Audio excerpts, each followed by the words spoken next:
Why was he famous? Charles Kingsford Smith completed the first non-stop crossing of the Australian mainland and the first flight from Australia to New Zealand.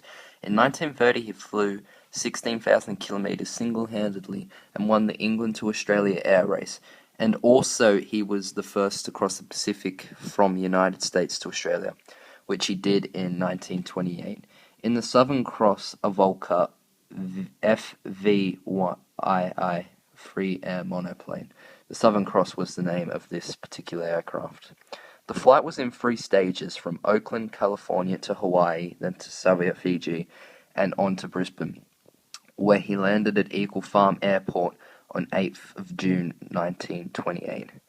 The Coffee Roll Incident. In the 31st of March 1929, en route from Sydney to England, the Southern Cross, with Kingsford Smith at the helm, made an emergency landing on a mudflat near the start of Gulling River in the Kimberley region of northern Western Australia. The Southern Cross was found and rescued 2 weeks and 1 day of searching with George Innisbeard, Albert Brunga, and Wally from Kimberley Mission, the first overland party to reach the downed aircraft. 2 men, Keith Vincent Anderson and Harry Smith Hitchcock, in their Westland Wyong plane named Kookaburra, crashed, landed in the Tammy Desert in the heart of Australia, and died of thirst and exposure on 12th April 1929, while on their way to help with the search. Many sections of the media and public felt that the forced landing, dubbed the Coffee Royal Incident after the brew of coffee and brandy which the crew had drunk while awaiting rescue, had been publicly stunt, and that Kingsford Smith was responsible for the deaths. His reputation within Australia never fully recovered during this time. The bodies of Anderson and Hitchcock were later recovered from the Tammy Desert.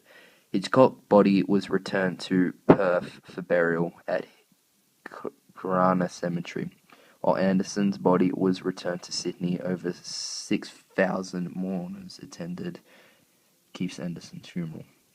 It was an elaborate affair, being befitting a national hero. Anderson was buried at Rawson's Park, Mossman, on 6th of July, 1929. A grand memorial was later erected and the gravesite in his honor. And up the top in the picture there is a photo of the Fokker FV-113M, not the actual one that Kingsford flew, but a replica of it.